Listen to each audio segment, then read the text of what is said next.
जैसे कि मैंने पहले भी इस बात को बोला है कि जो लाइफस्टाइल है ये अपने आप में ही बहुत ही वास्ट टॉपिक है और इसमें डिफरेंट डिफरेंट तरह की वैरायटी पाई जाती है। अलग अलग तरह के शेड्स हैं इसमें, जिसमें से एक वैरायटी है कुकुल्डिंग, जो कि लाइफस्टाइल में बहुत ही ज्यादा पॉपुलर है। तो आज हम इस कुकुल्डिंग के ऊपर ही बात करेंगे कि कुकुल्डिंग एक्चुअल में है क्या। तो डियर, कुकुल्डिंग जो है वो एक सेक्सुअल एक्टिविटी है जिसमें जो हस्बैंड होता है वो अपनी वाइफ को किसी दूसरे आदमी के साथ शेयर करता है, या ये कह लो कि जो वाइफ है वो अपने हस्बैंड की रजामंदी से किसी दूसरे आदमी के साथ फिजिकल रिलेशन बनाती है। अजीब सा लग रहा है ना सुन के कि क्या है ये, ऐसे कैसे? क्योंकि जनरली क्या होता है कि कोई भी आदमी अपनी वाइफ को किसी दूसरे आदमी के साथ देख नहीं सकता। और यहाँ पर तो बेड शेयर करने की बात कर रही हूं मैं। एक आदमी के अंदर से यही आवाज आती है कि यार मेरी वाइफ को अगर कोई देख ले मैं तो आंखें नोच लूंगा उसकी। लेकिन ये किस तरह के हस्बैंड होते हैं जो अपनी वाइफ को खुद ऑफर करते हैं किसी दूसरे को कि आओ और बेड शेयर करो मेरी वाइफ के साथ, मुझे देखना है आपके साथ सेक्स परफॉर्म करते हुए, है ना? अजीब सा कुछ। तो ऐसे कैसे हस्बैंड होते हैं ये? क्या मानसिकता होती है इनकी? क्या सोचते हैं ये जो इस चीज को करते हैं? इसी के ऊपर बात कर लेते हैं। अब देखा जाए तो ऐसे हस्बैंड को हर दूसरा आदमी बोलेगा नामर्द साला, लेकिन ऐसा नहीं है। कुछ मर्द अपनी जिंदगी के हर क्षेत्र में डोमिनेटिंग होते हैं, डिसीजन मेकर होते हैं। हजारों लोग उनके नीचे काम करते हैं, उनके इशारों पे नाचते हैं। अगर फाइनेंशियल होल्ड की बात करो तो एक एक सिग्नेचर के लिए चेक इंतजार किया करते हैं। किसी महफिल में चले जाओ तो हर बड़े से बड़ा बंदा उठकर सलाम करता है। लेकिन जब ये लोग बेडरूम में आते हैं तो बिल्कुल इनका नेचर सबमिसिव हो जाता है। वहां पर इनका जो डोमिनेटिंग एटीट्यूड होता है, जो इनका पौरुष होता है, वो घुटने टेक देता है। वहां पर ये अपनी वाइफ से डोमिनेट होना भी पसंद करते हैं और उनसे ह्यूमिलेट भी होना पसंद करते हैं। जैसे ही वो मर्द बेडरूम में एंटर होता है अपने, उसका जो रोल होता है बिल्कुल चेंज हो जाता है। वो अपना पावर अपनी वाइफ और जो उसके साथ जो दूसरा बंदा होता है उसे देना पसंद करता है, उससे डोमिनेट होना पसंद करता है। उसी में ही उसको सबसे ज्यादा प्लेजर मिलता है। और ऐसा इसलिए भी होता है क्योंकि मैक्सिमम जो कपल्ड हस्बैंड होते हैं वो बाय नेचर बाइसेक्सुअल होते हैं। उनके अंदर हमेशा एक मेल बॉडी की चाहत होती है और वो उसके मैनहुड को भोगना चाहते हैं। अब वो अपने बाइसेक्सुअल नेचर को दुनिया से तो छुपा जाते हैं, लेकिन अपनी वाइफ से नहीं छुपा पाते, जिनके साथ उसे रोज रात को हमबिस्तर होना पड़ता है। तो चीजें खुलकर सामने आ जाती हैं और वाइफ चीजों को समझ जाती है। अब ऐसे में सेक्सुअल प्लेजर की चाहत तो दोनों को ही होती है, हस्बैंड को भी और वाइफ को भी। लेकिन चीजें हो कैसे? तो ऐसे में दोनों ही हस्बैंड वाइफ आपसी सहमति के साथ कुकुल्डिंग में एंटर कर जाते हैं और लाइफस्टाइल को अडेप्ट कर लेते हैं। और फिर जो हस्बैंड होता है वो बुल ढूंढना शुरू करता है अपनी वाइफ के लिए। अब यहाँ पर भी देखो दो बातें निकल के सामने आती है। अगर उसका जो हस्बैंड है वो पैसे वाला नहीं है, फाइनेंशियली वीक है, बैकग्राउंड उसका इतना स्ट्रांग नहीं है, तो वाइफ उसे 2 सेकंड नहीं लगाती और छोड़ के भाग आती है। लेकिन अगर उसका जो हस्बैंड है वो पैसे वाला है, उसकी financial requirement time to time पूरी करता है, तो क्यों छोड़ेगी वो उसको? और उल्टा हस्बैंड भी ऐसा मिल गया जो खुद से ही बोल रहा है कि मैं तेरे लिए बुल सिलेक्ट करता हूँ और उसके साथ तू मजे ले, जो करना है तेरे को कर, मेरी तरफ से पूरी आजादी है, तो क्यों छोड़ेगी वो अपने हस्बैंड को? वहां से उसे पैसा मिल रहा है और वहां से उसे फन मिल रहा है। और जो हस्बैंड होता है वो भी कहीं ना कहीं मजबूर होता है, क्योंकि अपनी वाइफ के आड़ में ही तो वो उस बुल का जो मैनहुड है उसे भोग पाता है, अपनी सेक्सुअल डिजायर पूरी कर पाता है। तो दोनों की सेक्सुअल डिजायर यहाँ पे पूरी होती है और अगला बदनामी से भी बच गया कि वाइफ ने छोड़ा क्यों। अब अगर वाइफ छोड़ेगी तो 4 लोगों को बताएगी भी तो सही कि क्यों छोड़ा।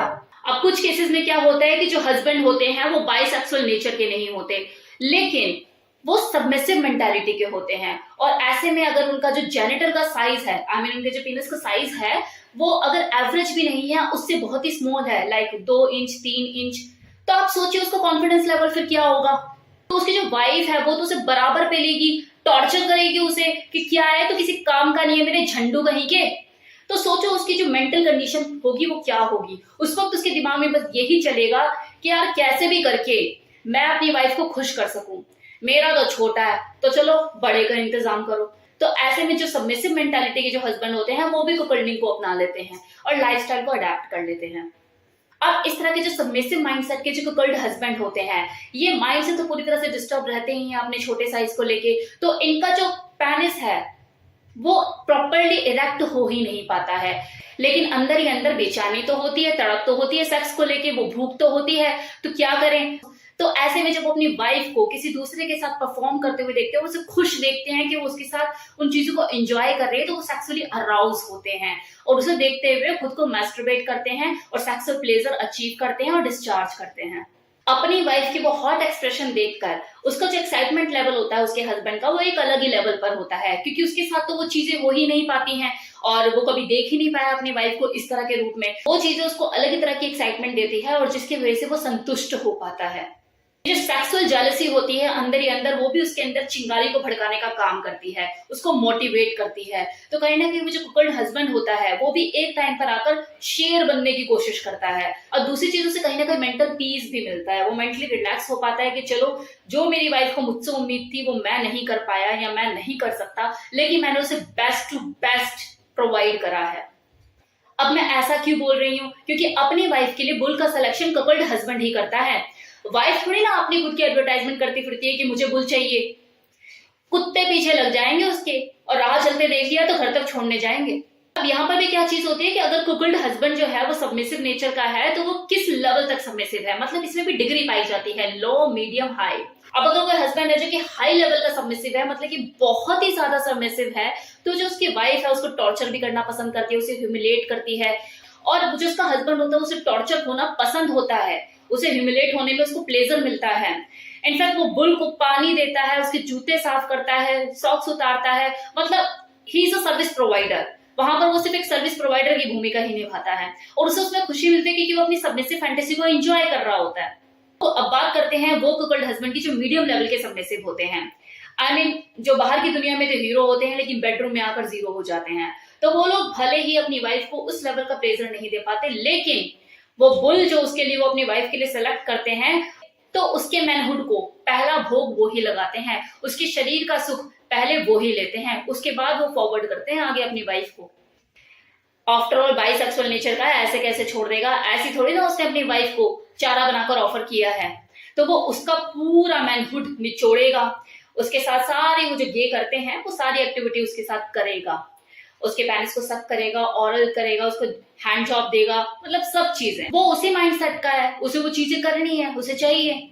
अब कुछ कपल्ड हस्बैंड ऐसे होते हैं जो सबमिसिव माइंडसेट के होते हैं, लेकिन इस तरह के नहीं होते, मतलब कि ना तो वो बाइसेक्सुअल होते हैं और ना ही बहुत ही ज्यादा सबमिसिव होते हैं। इनके अंदर ना कपल्ड फैंटेसी होती है, उनके अंदर ये फैंटेसी होती है कि वो अपनी वाइफ को किसी दूसरे के साथ देखना चाहते हैं, वो कुछ चेंज चाहते हैं अपनी जिंदगी में। तो ऐसे लोगों की भी कमी नहीं है जो इस फैंटेसी को एंजॉय करना चाहते हैं, लेकिन लोग उन्हें भी कुकल्ड ही समझ लेते हैं। अब बात करते हैं जो कुकल्डिंग मैंने आपको बताया, इसकी इंफॉर्मेशन दी आपको, ये चीज सही है या गलत? अब इसका जवाब मुझे आप देंगे। क्या हुआ, मुझसे जानना चाहते हो कि मैम आप बताओ, आप अपने व्यूज रखो? तो मेरे व्यूज तो इस तरह के होंगे कि मैं तो वीडियो बना दूंगी इसके ऊपर कि ये सही है या गलत, लेकिन मैं पहले आपके व्यूज जानना चाहती हूँ। आपके कमेंट सेक्शन में कमेंट का इंतजार रहेगा और मुझे बताइए ये चीज सही है या गलत। मेरा जवाब नेक्स्ट वीडियो में हाजिर है कि गलत है तो क्यों गलत है, सही है तो क्यों सही है। तब तक के लिए bye bye, take care, thank you.